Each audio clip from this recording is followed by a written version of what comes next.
नमस्कार, मी सुवर्णा. आपल्या चॅनलवर तुमचे खूप खूप स्वागत. आज आपल्याला नेटचे ब्लाऊज शिवायचे आहे आणि ते नेटचे ब्लाऊज कसे शिवायचे आणि ह्याला मी एक सॅटिनचे अस्तर वापरणार आहे आणि एक कॉटनचे अस्तर वापरणार आहे. तर आणि हे वरच्या साईडला ही नेट आहे, त्याचे कसे शिवायचे ते पाहूयात आपण. हे बघा, हे सॅटिन आहे आणि हे कॉटन आहे. याला डबल अस्तर लावून आपल्याला याची गळ्याची डिझाईन तयार करायची आहे. ही बॅक साईड तयार करायची आणि फ्रंट साईडला खूप सुंदर अशी डिझाईन तयार करणार आहे. त्याचा व्हिडिओ अपलोड करेन. चला तर मग आपण वेळ न करता ही कशी डिझाईन आहे ते पाहूयात. पहा, त्यासाठी नेट, सॅटिन आणि कॉटनचे अस्तर घेतलेले आहे. आम्ही ब्लाऊजची बॅक साईड कट करून घेतली. पहा, शोल्डर घेतलेले 7 इंचाचे. तुम्हाला गळा हवा आहे तेवढा घ्यायचा. मी 10 इंच घेतलेला आहे. 10 इंच घेऊन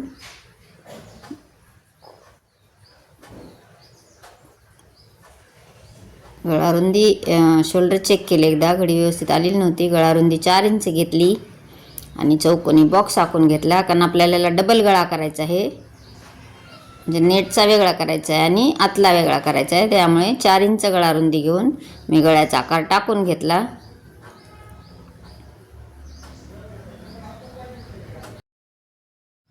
खूप सुंदर अशी डिझाईन आपण जे ब्लाऊज तयार केल्यानंतर खूप सुंदर अशी डिझाईन दिसते. हे पहा, नेट, सॅटिन आणि आता मी हे काय करणार आहे, कॅनव्हासवर गळा डिझाईन जे आहे ते आखून घेणार आहे. डबल घडी घालून घेतली कॅनव्हासची. आधी सरळ कट करून घेतले. आपल्याला तुम्हाला जेवढी हवी आहे तेवढी गळारुंदी टाकायची. मी 4 इंच गळारुंदी घेतली आणि 10 इंच गळा उंची घेतलेली आहे. चौकोनी बॉक्स आखून घेतला. याच्यावर जसा आपण अस्तरवर गळा टाकला होता त्याच पद्धतीने याच्यावरही टाकायचा, कॅनव्हासवरही. म्हणजे कॅनव्हासवर टाकल्यामुळे फिनिशिंग जे आहे ते खूप सुंदर दिसते. बाहेरच्या साईडला 1 इंचाचे ठेवून शिलाई मार्जिन ठेवून असे मी जसे व्हिडिओ दाखवले त्याप्रमाणे कट करून घेतले.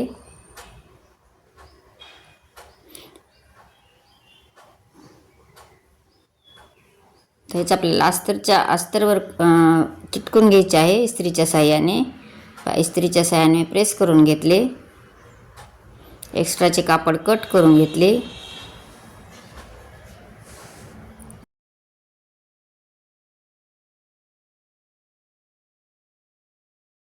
साईडला जे आहे ते छोटे छोटे कट्स मारून असे जसे व्हिडिओ दाखवले त्याप्रमाणे साईडच्या पूर्ण साईड दुमडून घेतली.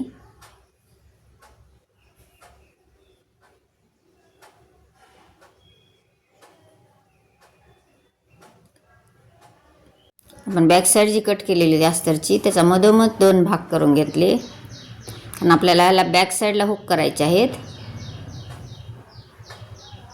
आणि गळ्याची डिझाईन जी आहे ते त्याचे 2 भाग मधोमध करून घेतले, म्हणजे आपल्याला जॉईन करायला एकदम सोपे जाते.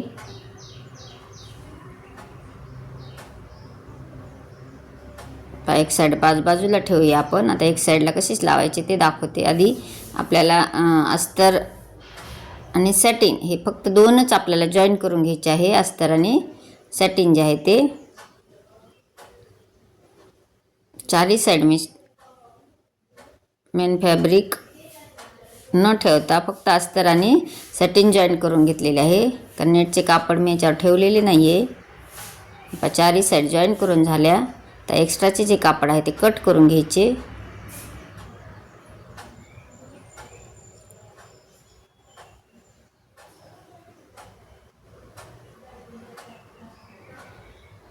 आपण ह्याला डिझाईन अटॅच करूया. आता अशी व्यवस्थित ठेवून घ्यायची डिझाईन. एक पिन लावून घ्या, म्हणजे डिझाईन जी आहे ती आपली सरकणार नाही.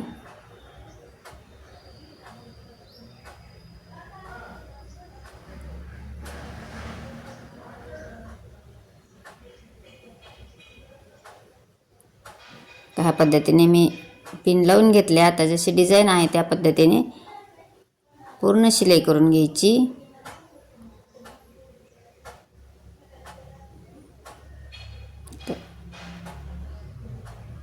अटॅच झाली का नाही, व्यवस्थित झाली का नाही एकदा चेक करायची आणि पिन काढून घेऊन शिलाई मार्जिन ठेवून एक्स्ट्राचे कापड कट करून घेतले. त्याला छोटे छोटे कट्स मारायचे, म्हणजे याला आपल्याला पलटी मारायची आहे. तर पलटी मारताना एकदम व्यवस्थित आले पाहिजे. अशी कट मारून घेतले. किती फिनिशिंगने येते. याला जर तुम्ही इस्त्री प्रेस करून घेतले तर खूप दिसायला एकदम फिनिशिंग खूप सुंदर येते. आणि टिपही मारून घेतली तरी चालती. मी टिप मारून घेतलेली आहे.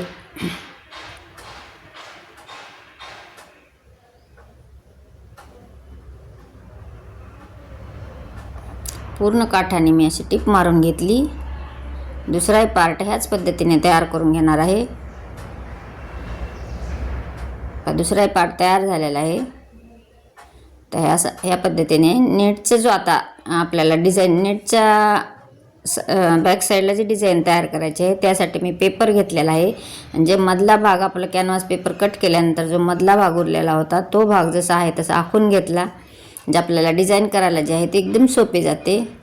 उंची घेतली, उंची आणि रुंदीनुसार चौकोनी बॉक्स आखला. मागचा गळा उंची घ्यायची 3.5 इंचाची घेतलेली आहे आणि 3.5 इंचाला चौकोनी बॉक्स आखून गळ्याचा आकार देऊन घेतला. म्हणजे बॅक साईडचा जो गळा आहे नेटच्या कपड्याचा करायचा आहे आपल्याला. नेटच्या कपड्याचा बॅक साईडचा गळा आखून घेतला आणि खालच्या साईडला पाकळी आकार आखून घेतला. आधी एक्स्ट्राचा पेपर कट करून घ्यायचा. गोल गळ्याचा आकार कट करूया. त्यासाठी पहा ही ट्रिक वापरा, म्हणजे तुमचा गळा जो आहे तो पसरणार नाही किंवा कमी जास्त होणार नाही. ह्या पद्धतीने मी वरच्या साईडला 1 इंचाची पट्टी ठेवून गळ्याचा आकार कट करून घेतला. आणि ही पाकळीचा आकार जो एकदम परफेक्ट येण्यासाठी पहा मी मधोमध घडी घालून घेतली आणि असं बरोबर पाकळी कट करून घेतली. म्हणजे डिझाईन गळा जो जी पाकळी आहे ते एकदम व्यवस्थित येते. पहा किती सुंदर असे डिझाईन तयार झालेले आहे. आता एक्स्ट्राचा जो पेपर आहे तो कट करून घेऊया. आता हा पेपर आपल्याला नेटवर मधोमध बरोबर असं येईल असं ह्या पद्धतीने जॉईन करून घ्यायचा. त्याला टिप मारण्यासाठी आपण त्याला टाचण्या लावून घेतल्या, म्हणजे आपले जे डिझाईन आहे ते एकदम बरोबर येते, इकडे तिकडे सरकणार नाही. आता पेपर आणि नेट जे आहे ते जॉईन करून घेऊया. थोडा मोठ्या नंबरने मारली तरी चालते टिप.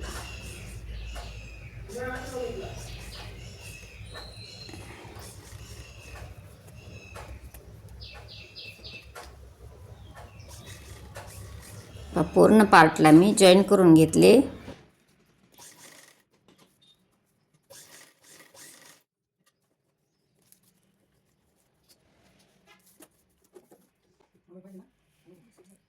हे आपली पेपर जे आहे तो नेटला जॉईन झालेला आहे. म्हणजे आपल्याला डिझाईन म्हणजे गळा जो आहे आकार तयार करण्यासाठी एकदम व्यवस्थित येते. याला पायपिंग करणार आहे. ते सिल्वर कलरची पायपिंग घेऊन पहा मी जसे व्हिडिओ दाखवलेले आहे त्याप्रमाणे पायपिंग लावून घ्यायची.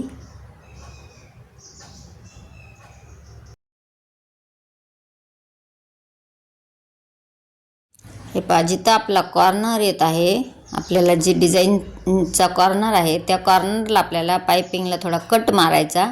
म्हणजे पायपिंग जे आहे ते वळवण्यासाठी एकदम व्यवस्थित आणि दिसायला फिनिशिंग दिसते. हा असं कट मारून घेतला आणि परत पायपिंग वळवून घेतली, म्हणजे पूर्ण डिझाईन तयार होते. तुम्ही याचे 2 भाग कट करूनही तुम्ही करू शकला असता, पण मी अखंड कपड्यातच दाखवलेले आहे तुम्हाला, कारण आपल्याला बॅक साईडला हुक करायचे होते. आपण 2 भाग करूनही करता आली असती, पण अखंड कपड्यात मी तयार केलेले आहे. म्हणजे तुमच्या हे लक्षात यावे की आपण जर बॅक साईडला हुक न करता जरी डिझाईन केली तर कशी करायची, ह्यामुळे ही पद्धत दाखवलेली आहे मी. आपली पायपिंग जी आहे ती लावून झालेली आहे. मग प्रत्येक कॉर्नरला असा कट मारून घेतलेला आहे. कट मारला म्हणजे डिझाईन एकदम व्यवस्थित येते.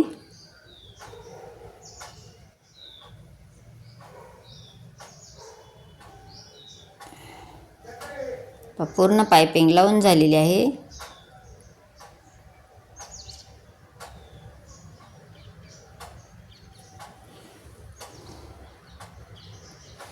आतील नेट जे आहे ते कट करून घ्यायची.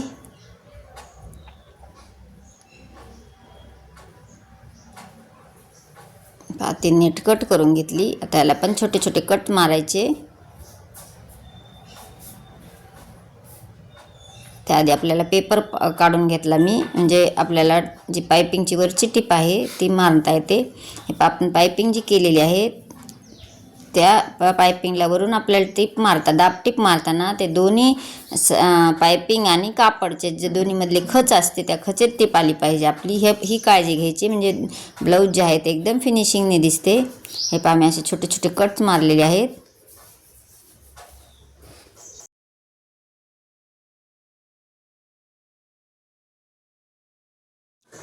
पायपिंगची जी टिप आहे ती टिप मारून झालेली आहे. पहा किती सुंदर असं दिसत आहे. मी डबल टिप परत मारणार आहे, कारण याला डबल टिप मारायची आपल्याला, पण मी कट करून परत डबल टिप मारणार आहे. पहा आपल्याला आता जी डिझाईन आहे ती तयार झालेली आहे. आता आपण याचे 2 भाग करूया.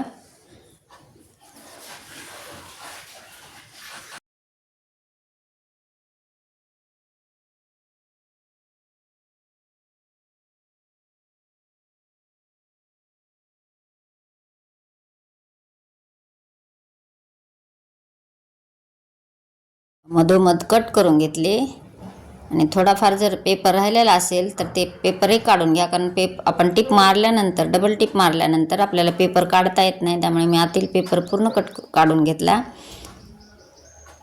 आणि जिथं जिथं कट मारायचे राहिलेले होते परत तिथं कट मारून घेतले. कट मारल्यामुळे काय होते की आपली जी पायपिंग आहे त्याशी उभार राहत नाही, एकदम प्लेन येते. हे पहा आता साईडने एक परत टिप मारून घेतली, 1 टंचींचे अंतर सोडून परत एक टिप मारून घ्यायची. तर ह्या पद्धतीने दोन्ही साईडला ह्या पद्धतीने तयार करून घेतले. आपली जी डिझाईन आहे ती तयार झालेली आहे दोन्ही साईडच्या. आता आपण हे जॉईन करूयात. सॅटिनच्या जे आपण तयार केलेले आहे ते त्या ह्याच्यावर आपल्याला असे व्यवस्थित ठेवून घ्यायचे.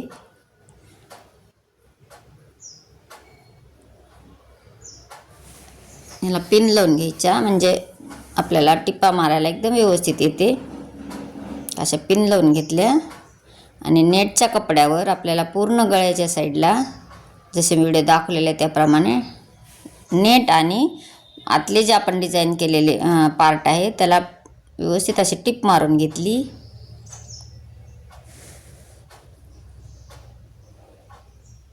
आणि चारही साईडला पूर्ण टिपा मारून घ्यायच्या. एका हाताने व्यवस्थित करत कारण आपल्या एखादे झोळ पण येऊ शकतो, त्यामुळे हाताने असे फिनिशिंग देत आपल्याला पूर्ण साईड जॉईन करून घ्यायचे आहेत.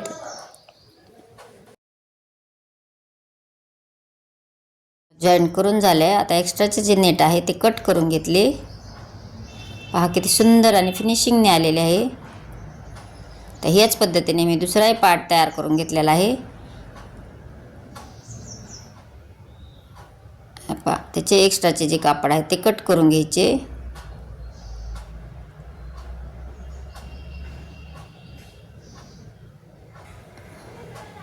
पहा किती सुंदर डिझाईन दिसते, एकदम फिनिशिंगने आणि दिसायला खूप सुंदर दिसते. आता याला आपल्याला आयहुक पट्टी लावायची. आयहुक पट्टी लावताना पहा मी ज्या पद्धतीने दाखवलेले आहे त्या पद्धतीने वरच्या साईडला असे क्रॉसमध्ये मोडून कपड्याची घडी तिरकी अशी घालून पहा असे फिनिशिंग जे आहे ते ब्लाऊजला फिनिशिंग येते. ह्या पद्धतीने आता एक दाब टिप मारून घेतली.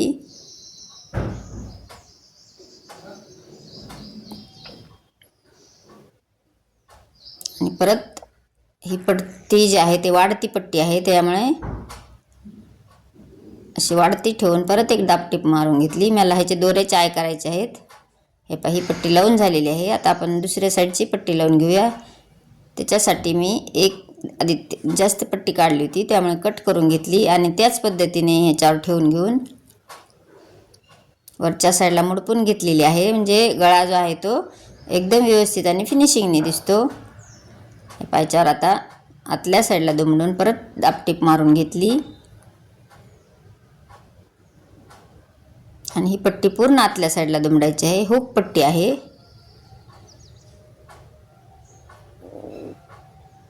पुन्हा टिप मारून झाली.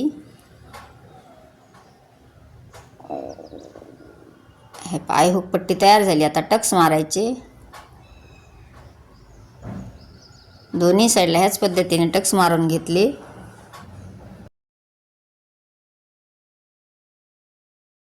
दोन्ही साईडचे टक्स मारून झाल्यानंतर आपल्याला खालची जी आहे ती पाठीची पट्टी लावायची आहे. पाठीची पट्टी लावता नाही पहा, मी आयहूक पट्टी जिथे लावलेली आहे त्या साईडला मी दुमडून घेतलेली आहे आणि खालच्या साईडने दुमडून घेतले. म्हणजे आपल्याला फिनिशिंगसाठी ह्या टिप्स फॉलो करायच्या आहेत. म्हणजे ब्लाऊजची फिनिशिंग एकदम परफेक्ट येते. कुठेही तुमचे ब्लाऊज असे चिद्दडवादड दिसणार नाही, एकदम परफेक्ट आणि फिनिशिंगने दिसेल. आता एक दाब टिप मारून घेतली आणि पूर्ण आतल्या साईडला दुमडून घेऊन मोठ्या नंबरचे 5 नंबरची शिलाई मारलेली आहे कारण याला तुरपाई करायची आहे. पहा तर दोन्ही साईडला त्याच पद्धतीने केलेली आहे.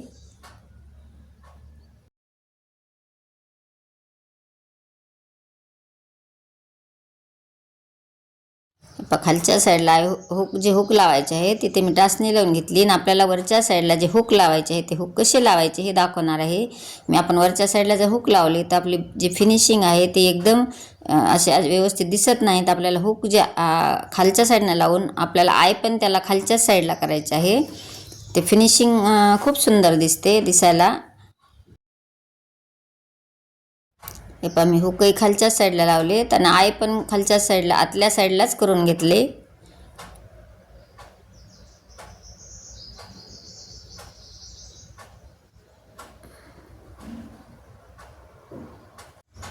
तुम्ही दोऱ्याचे आय कसे करता हेही मला नक्कीच कमेंट करा.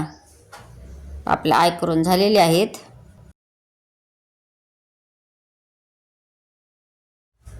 आपले आय झालेले आहेत. पहा आता हुक कसे लावायचे पहा किती एकदम सुंदर आणि फिनिशिंग आलेले आहे. आता मी याच्यावर शो बटन पण लावणार आहे एक. तर शो बटन लावल्यानंतर कारण साडीला जी डिझाईन आहे ते पिंक कलरची आहे त्याच्यामुळे मी एक शो बटन तयार केलेले आहे. शो बटनवर मी जी डायमंडची लेस आहे त्याचे थोडे थोडे तुकडे कट करून घेऊन त्याच्यावर डायमंड लावलेले आहे.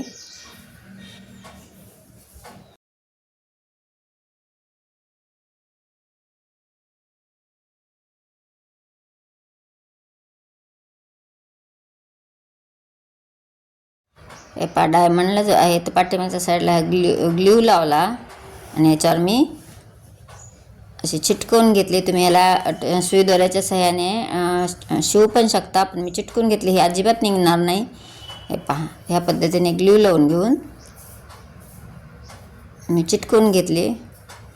थोडे ह्याला सुकू द्यायचे. सुकल्यानंतर आपण ह्याला जे आपण हुक केलेले आहे आय हुक ते आय हुक लावून घेऊया. पहा किती सुंदर अशी डिझाईन तयार झाली. कस्टमरला तर खूप आवडली. ही डिझाईन जर आवडली असेल तर लाईक करायला विसरू नका. संपूर्ण व्हिडिओ पाहिल्याबद्दल धन्यवाद. भेटूयात नवीन व्हिडिओमध्ये. Bye bye.